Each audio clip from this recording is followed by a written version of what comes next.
जय मसीह की प्यारे भाइयों बहनों, प्रभु यीशु मसीह के मधुर नाम में आप सबको नमस्कार। आज को जो वचन है जो मैं आपके लिए लेके आई हूँ, वचन है यिर्मयाह, उसको हिंदी में हम यिर्मयाह कहते हैं। उसका 18 अध्याय का 1 से लेके 3 वचन। यिर्मयाह उसका 18 अध्याय का 1 से लेके 3 वचन। यहाँ पे हम देखते हैं, यहोवा की ओर से ये वचन यिर्मयाह के पास पहुँचा, उठ और कुम्हार के घर जा और वहाँ मैं तुझे अपने वचन सुनाऊंगा। इसलिए मैं कुम्हार के घर गया और क्या देखा कि वह चाक पर कुछ बना रहा है। जो मिट्टी का बर्तन वह बना रहा था वह बिगड़ गया। तब उसने उसी का दूसरा बर्तन अपनी समझ के अनुसार बना दिया। यहाँ पे क्या बोलता है परमेश्वर, जब यिर्मयाह से बात करने का होता है तो परमेश्वर यिर्मयाह को साफ रीति से कहता है कि I will talk to you, है ना, कि मैं तुमसे बातें करूंगा। कैसे तुमसे बातें करूंगा? पहले you have to go to a potter's house.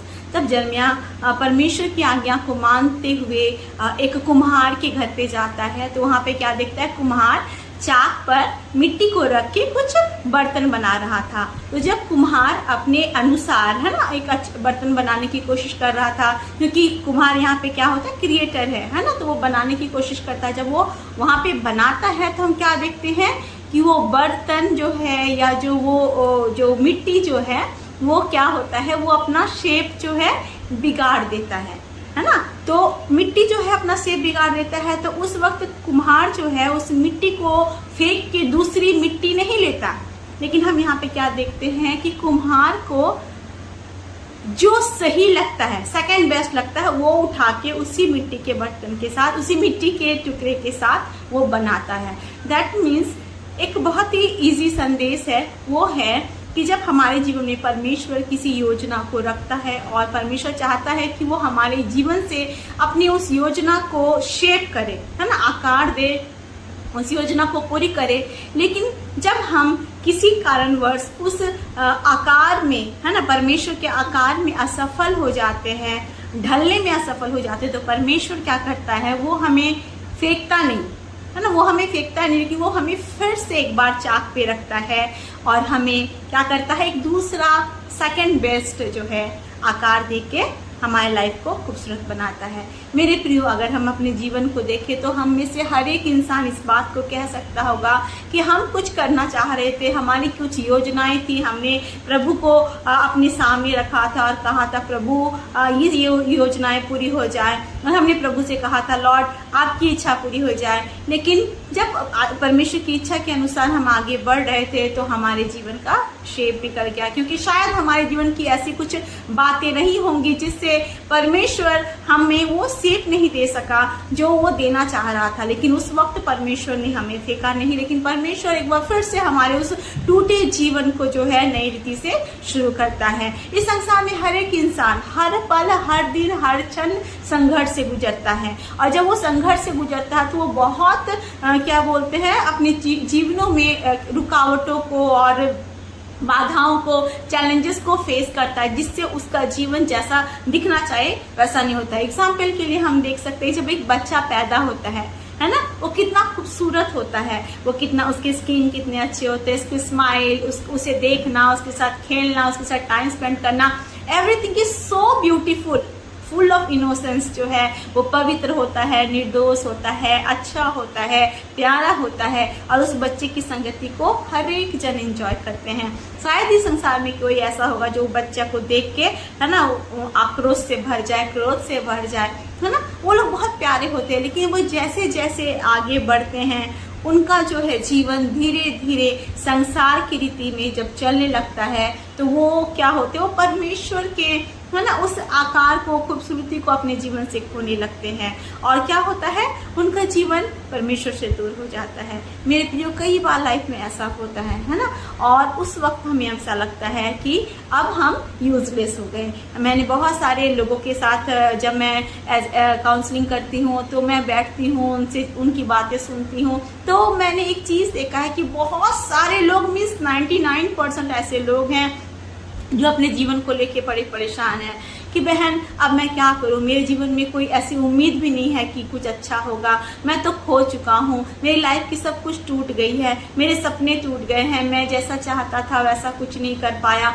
मेरे जो कुछ भी प्रयास थे सभी कुछ असफल हो गए हैं, लाइफ है ना कंप्लीटली मैस लगती है और मुझे नहीं लगता कि लाइफ में कुछ होने वाला है। मेरे प्रियो, परमेश्वर है ना ऐसा नहीं कहता। परमेश्वर एक ऐसा परमेश्वर जो हमें हमेशा सेकंड चांस देता है ना। इस संसार में हमें कोई सेकंड चांस दे या ना दे, कई बार कई रिश्ते टूट जाते हैं सिर्फ इस कारण से क्योंकि हम एक दूसरे को भूल नहीं सकते, हम एक दूसरे के गुनाहों को, अपराधों को, हर्ट को, चोट को भूल नहीं सकते, याद करते हैं। इस कारण से हमारे रिश्ते, हमारे जीवन का शेप बिगड़ जाता है और हम आगे नहीं बढ़ सकते उन सारी बातों के साथ। हमें लगता है कि ना ये एंड है और यहाँ पे एंड होना चाहिए, लेकिन प्रभु ऐसा नहीं है। जब हम परमेश्वर के सामने अपने जीवन को रखते हैं तो परमेश्वर एक सेकंड चांस फिर से हमें देता है।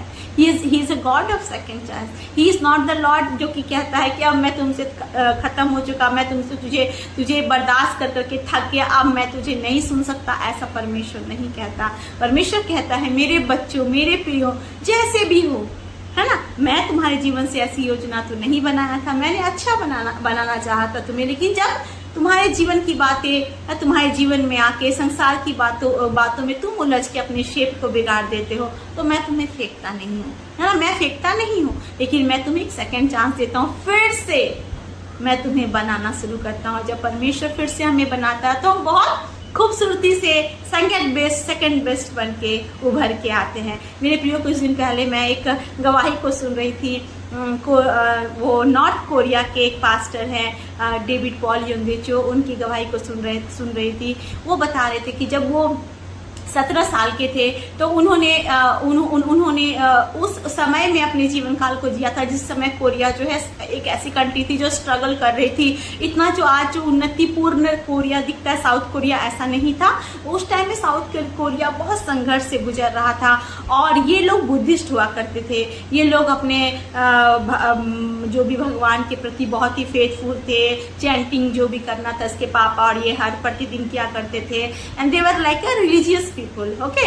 तो बहुत रिलीजियस थे ये लोग और बहुत अच्छे से अपने जीवन को जी रहे थे। लेकिन अचानक से क्या होता है कि जब ये 17 साल के होते हैं तब डॉक्टर इनको जांच करते हैं, ये बीमार हो जाते हैं एक्चुअली में। तो डॉक्टर जांच करके बताते हैं कि इसको बीमारी हो गई है, इसको ऐसी टीबी लगी है जिसमें ये नहीं बच सकता। मैक्सिमम इसकी जो आयु है वो 6 मंथ हो सकती है और मैक्सिमम उससे थोड़ा कुछ ज्यादा हो सकता है, और else he will not survive. Doctor का वर्डिक्ट जो है वो ये आता है कि he is not going to survive और ये इसका एंड है। और उस समय में पॉल योंगेचो जो थे वो लोग काफी गरीब थे, इतने खराब परिस्थिति में थे कि उनके पास प्रॉपर खाना भी नहीं हुआ करता था। तो डॉक्टर के पास जाके चिकित्सा कराना और मेडिकल में पैसे खर्च करना ये वो सोच भी नहीं सकते थे। फिर उन्होंने सोचा कि सब कुछ खत्म होने लगा है, अब मैं क्या करूं। ऐसे में वो क्या करते थे, वो हर दिन अपने कमरे पे पड़े हुए, है ना, बीमारी अवस्था में पुकारते थे कि हे बुद्धा, मैंने तुम्हारे सब कुछ किया, मैंने तुम्हारी सेवा की, मैं अपने पिताजी के साथ faithfully every day I chanted and every day whatever was the rituals I did everything faithfully to you. लेकिन ऐसा क्यों है कि मैं आज बीमार पड़ गया और मैं ऐसी बीमारी से ग्रसित हूँ कि मेरा इलाज नहीं हो सकता, मैं गरीब हूँ और मेरे पास कुछ है भी नहीं, और डॉक्टर ने सिर्फ 6 महीने का समय दिया, तो तू प्रभु मुझे बचा ले, हे परमेश्वर, हे ईश्वर मुझे बचा ले।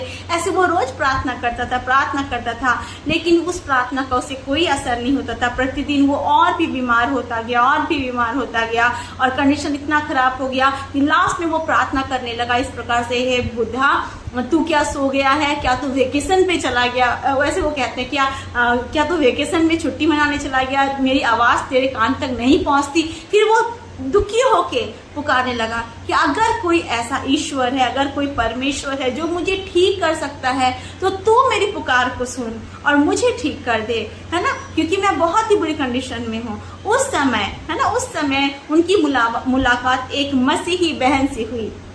वो मसीही बहन कोरिया में मिशनरी के रूप में काम करती थी। उन्होंने परमेश्वर के वचन को उन्हें बताया और प्रार्थना करने के लिए बताया और बाइबल भी दी। तब वो कुछ भी नहीं जानते थे प्रभु यीशु के बारे में, लेकिन वो बहन बार बार उनको एनकरेज करती थी कि no you have to spend time with the lord. वो परमेश्वर है, वो जीवित खुदा है, वो प्रार्थनाओं का उत्तर देने वाला परमेश्वर है करके कंटिन्यू एनकरेज करती रही। तो एक दिन ये घुटने टेकते हैं, फिर वो घुटने टेक के कहते हैं कि यीशु मसीह अगर आप सच में परमेश्वर हैं, अगर आप सच में परम प्रधान हैं और आपके पास सामर्थ है तो आप मुझे चंगाई दे दो, क्योंकि मैं बहुत बीमार हूँ, मैं मरने पे हूँ। अगर आप मुझे चंगा करते हैं, अगर आप सच में परमेश्वर हैं और मेरी प्रार्थना को सुन रहे हैं, तो मैं ये शपथ लेता हूँ, मैं एक प्रॉमिस करता हूँ कि मैं जीवन भर आपकी सेवा करूँगा। उन्होंने इस प्रकार से कहा, Jesus you will get ट्रेमेंडस benefit out of me. आप मुझसे बहुत ज़्यादा लाभ कमाओगे और आप जो भी बोलोगे मैं करूँगा आपके लिए। अगर आप बोलोगे कि मुझे हर जगह जाके आपके वचन को बांटना है तो मैं वो भी करूँगा करके उन्होंने प्रार्थना करना स्टार्ट किया। अचानक से उन्हें कुछ एक नयापन सा अपने शरीर में महसूस हुआ। वो उस नयापन को समझ नहीं पाए, but there was some sense, something happened to his body, और उनको ऐसा लगा कि कुछ हुआ। और फिर उन्होंने अपने जीवन को प्रभु को दिया। और उसके बाद जब उन्होंने अपने आप को चेक कराया तो उस दिन के बाद से उनके जीवन में कभी कोई बीमारी, कोई टीबी का लक्षण पाया ही नहीं गया। और यीशु मसीह ने उनकी पुकार को सुन के उनको चंगा करके ये बात प्रूव किया कि I am Jesus, I am a living God, I can give you a second chance. Life जहाँ ख़त्म होने वाली है उस ख़त्म लाइफ को मैं बिगिनिंग में बदल दूंगा। और उसके बाद क्या होता, उन्होंने भी अपने प्रतिज्ञा को प्रभु के सामने जो रखा था कि मैं जीवन भर आपकी सेवा करूंगा, प्रभु यीशु मसीह के नाम से उन्होंने सेवा करना स्टार्ट किया। उन्होंने अपने जीवन को प्रभु को देते हुए साउथ कोरिया में इतना अधिक प्रभु के कार्य को फैलाया कि जो संसार का आज का सबसे बड़ा चर्च है वो उनका है ना। इस हद तक उन्होंने परमेश्वर के वचन को प्रचार किया।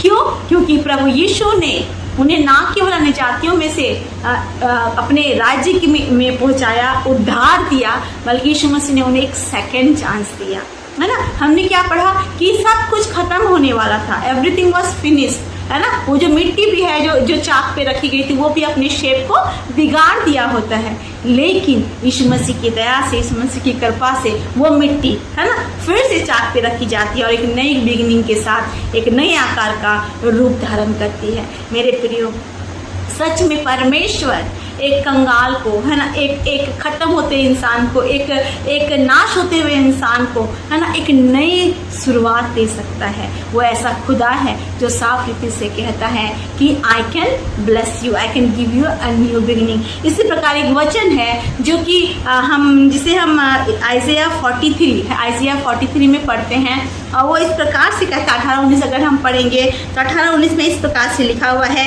आप बीती हुई घटनाओं का स्मरण ना करो, है ना, मत करो, ना प्राचीन काल की बातों पर ध्यान लगाओ, देखो मैं एक नई बात करता हूँ। परमेश्वर आज आपसे कहता है, पुरानी बातों को सोच सोच के परेशान ना हो कि आपका सेब बिगड़ गया है, परेशान ना हो कि आपकी जीवन अंत की ओर जा रही है, परेशान ना हो कि अब कोई फायदा नहीं रहा, अब there is no hope to live. लेकिन इस बात को अच्छी तरह से जाने की आज भी वो खुदा आपको सेकेंड चांस देने के लिए रेडी है। He is going to make a new beginning out of your mess life, है ना। आपका जो जीवन है जो बिल्कुल बर्बाद की ओर चल रहा है, उस बर्बादी के जीवन को, समाप्ति के क्षणों को वो एक शुरुआत के क्षण में बदलने का सामर्थ्य रखता है। और वो कहता है कि देख मैं एक नई बात करता हूँ। आज जैसे भी हो, आप निराश हो, परेशान हो, हार गए हो, आपको लगता होगा कि कोई भी नहीं है जो आपके साथ है, कोई भी नहीं है जो आपके साथ खड़ा है, अब मैं क्या करूँ। लेकिन इस पर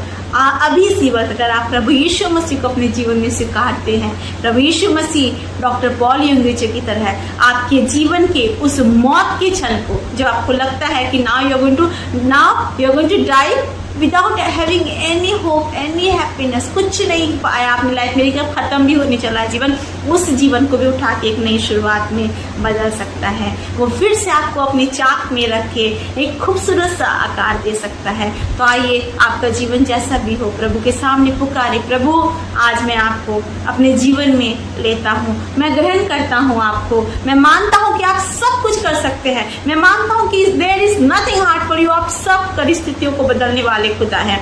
जब ऐसा प्रार्थना करेंगे तो प्रभु यीशु मसीह आपको एक नया बल देंगे, एक नई सामर्थ देंगे, एक नई शुरुआत देंगे, और उसके द्वारा आपके जीवन को खूबसूरती के साथ इस्तेमाल भी करेंगे। आइए हम प्रार्थना करते हैं। अनुग्रहकारी महान परमेश्वर पिता, मैं धन्यवाद करती हूँ सुंदर वचन के लिए प्रभु जो आपने दिया। पिता, मैं जानती हूँ प्रभु संसार में हर एक इंसान आज उलझ गया है प्रभु, हर एक के जीवन में परमेश्वर पिता दुष्ट ने ऐसी हरकतें की है प्रभु, कार्य किया है कि वो अपने जीवन को अंत की ओर देख लेते हैं परमेश्वर। उन्हें लगता है कि अब कुछ नहीं बचा मेरे जीवन से, क्या कुछ अब भी हो सकता है मेरे जीवन में। उस वक्त आपका वचन उसके पास आता है और आप कहते बीती बातों को स्मरण ना करो, देखो मैं एक नई बात करता हूँ। हाँ परमेश्वर, आप वो खुदा है जो कि हमारे जीवन के अंत को शुरुआत में बदल सकते हैं। पिता, आपने कहा वो कुम्हार जब मिट्टी का बर्तन बना रहा था, मिट्टी का, और मिट्टी जब अपने शेप को प्रभु अपने आकार को बिगाड़ देती है परमेश्वर, आप उसे फेंकते नहीं लेकिन उस मिट्टी को फिर से उठाते हैं और एक नया खूबसूरत सेकंड बेस्ट जो आपको लगता है प्रभु वो शेप देके उसे खड़ा करते हैं। पिता, आज जितने भी टूटे मन वाले हैं, दुखी हैं, परेशान है, जो आपको नहीं जानते पिता, मैं उनके लिए प्रार्थना करती हूँ, ये वचन उनके जीवन में एक नई शुरुआत दे पिता, एक नई बिगिनिंग दे प्रभु, और वो इस बात को जाने कि यीशु ही प्रभु है परमेश्वर। पिता, आंसुओं को पोंछना प्रभु और एक नई आशीषों से प्रभु उन्हें भरना परमेश्वर। पिता, मैं विश्वास करती हूँ प्रभु आप सब कुछ कर सकते हैं। पिता, आपने प्रभु पॉल यंगिचो ब्रदर के जीवन में ऐसा काम किया प्रभु, उनके जीवन के मौत को प्रभु एक शुरुआत में बदला और वो एक बहुत बड़े परमेश्वर पिता आपके दास बन पाए और इस संसार के सबसे बड़े कलीसिया के पासवान बन पाए परमेश्वर पिता। वैसे ही आज प्रभु, आज बहुत सारे भाई बहन ऐसे हैं प्रभु जो टूट गए हैं प्रभु, उन्हें आप नए आशीष को दे रहे हैं, नए जीवन को दे रहे हैं, नई शुरुआत को दे रहे हैं और उनके द्वारा आप बड़े बड़े काम करने जा रहे हैं। पिता, आपका धन्यवाद। हर एक को छुए, हर एक को आशीष दे प्रभु, राज राज में, देश देश में, इजराइल के ऊपर हर जगह प्रभु आपकी शांति भरने पाए प्रभु, आपकी शांति की बात फैलने पाए। पिता, धन्यवाद करते प्रभु, आपने प्रार्थना सुना, उत्तर दिया, यीशु के नाम से इस प्रार्थना को मांगते हैं और पा लेते हैं। आमीन आमीन। Praise the Lord, God bless you all.